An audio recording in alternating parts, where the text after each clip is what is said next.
Guys, welcome to my channel. This is AH tutorials. So हम लोग आज के टॉपिक पे बात करते हैं। तो ये ईवीएस का वीडियो है। आप लोग कह रहे थे ईवीएस पे एक वीडियो बनाए, तो मैं यहाँ पे दो क्वेश्चन डिस्कस करूंगा। एक ईआईए प्रोसेस मतलब कि इन्वायरमेंटल इम्पैक्ट असेसमेंट, और दूसरा सस्टेनेबल डेवलपमेंट पे।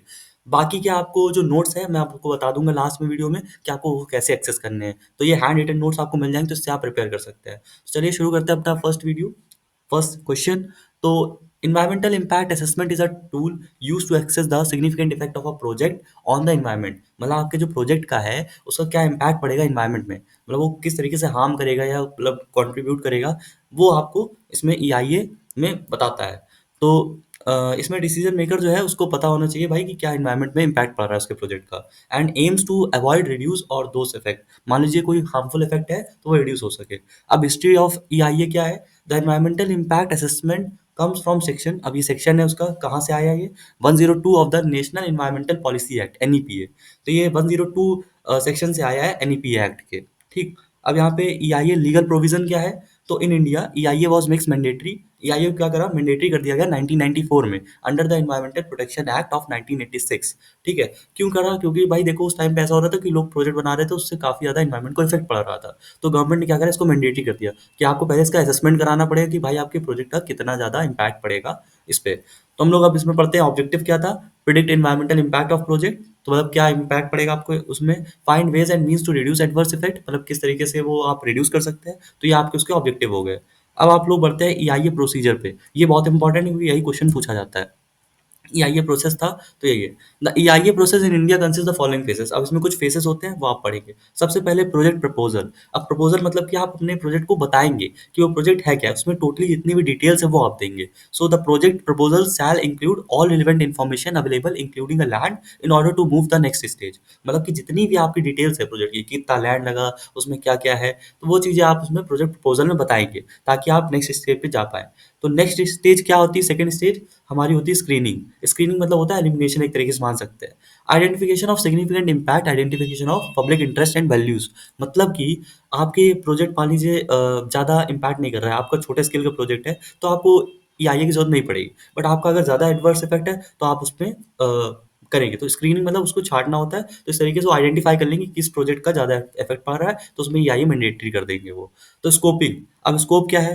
The public can contribute local knowledge and values to the prediction, evaluation, mitigation. मतलब ये बता रहे हैं स्कोप क्या है इसका, कि मतलब पब्लिक जो है लोकल नॉलेज अपनी कंट्रीब्यूट कर सकती है उसमें। Then baseline data. Baseline data describe the existing environmental status of identifying study area। अब मान लीजिए जो आपका एरिया है, मान वहाँ पे पहले से ही बहुत पॉल्यूशन है, ठीक है। तो वहाँ पे आप अगर मान लीजिए कोई इस्टेब्लिश कर रहे हैं, तो उस हिसाब से वो आसपास का डेटा जो है उसको कलेक्ट करके उसको स्टडी करेंगे पहले। Then assessment. अब असेसमेंट करेंगे उसका लास्ट में। Improvement in quality and acceptability of EIA report. ठीक। देन ईआईए रिपोर्ट क्या होगी? Public contribute to evaluation of quality and accepting of report. Then monitoring last step, public evaluation, inspect that occur and support project environmental management and process। तो ये हम लोग का हो गया जो प्रोसेस है। तो आपको ये प्रोसेस लिख देने एज इट इज में, थोड़ा थोड़ा आप डिस्क्राइब कर देंगे उनको, बस दैट्स इट। ये हमारा पूरा ईआईए प्रोसेस हो जाएगा। नेक्स्ट क्वेश्चन की तरफ बढ़ते हैं, सस्टेनेबल डेवलपमेंट। अब सस्टेनेबल डेवलपमेंट क्या होता है? तो sustainable development is defined as meeting the needs of the present without compromising the ability of future. मतलब कि आप जो भी कर रहे हैं, जो भी डेवलपमेंट कर रहे हैं, उसका फ्यूचर पे कोई ऐसा इफेक्ट ना पड़े, एडवर्स इफेक्ट। मान लीजिए आप आज तो अच्छा कर रहे हैं बट फ्यूचर में बहुत ज्यादा लाइक उसके वर्स्ट इफेक्ट है, तो वो बेकार है, वो सस्टेनेबल डेवलपमेंट नहीं है। सस्टेनेबल डेवलपमेंट वो है जो आप आज कर रहे हैं और without compromising any need of future. तो ये हम लोग का होता है सस्टेनेबल डेवलपमेंट। तो आप ये डेफिनेशंस को याद रखेंगे।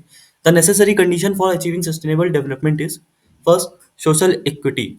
There should be an equilibrium condition in the society among the same generation within and between two different generation. We should hand over a safe, healthy environment to our future generation। Same बता रहे हैं कि भाई आप जिस सुविधाओं का मतलब कर रहे हैं वो आप आगे भी जनरेशन पास करें। मान लीजिए जैसे आप फ्रेश एयर ले रहे हैं, तो ऐसा कोई डेवलपमेंट मत करें कि आपको तो फ्रेश एयर मिलेगी बट आगे आने वाली जनरेशन को फ्रेश एयर ना मिले। तो ये हम लोग सोशल इक्विटी को ध्यान में रखते हुए करेंगे sustainable development. Then second, economical equity. The technology should address to the problem of the developing countries producing drought, सूखा मतलब। This type of technological development will support the economic growth of the poor countries. मतलब कि economic equity पे ध्यान रखेंगे कि मतलब हाँ भाई कुछ इकोनॉमिक भी उसका फायदा मिले, फाइनेंशियली कुछ हेल्प करे वो। Then ecological security. If any development process protect over biodiversity, decrease the rate of soil erosion and increase the forest cover area, that builds the ecological security. मतलब हम लोग जो environment है उस पर भी थोड़ा सा ध्यान रखें कि उसको हेल्प करे, लाइक सॉइल इरोजन वगैरह को प्रिवेंट करे। तो ये हम लोग का क्या करेगा, थोड़ा इफेक्ट अच्छा होना चाहिए इसका। कुल मिला के ये बात है। ऑब्जेक्टिव ऑफ सस्टेनेबल डेवलपमेंट क्या है? It should protect over biodiversity. Second, it should prevent soil erosion नहीं होना चाहिए, स्पेलिंग सही कर लीजिएगा। It should increase forest cover.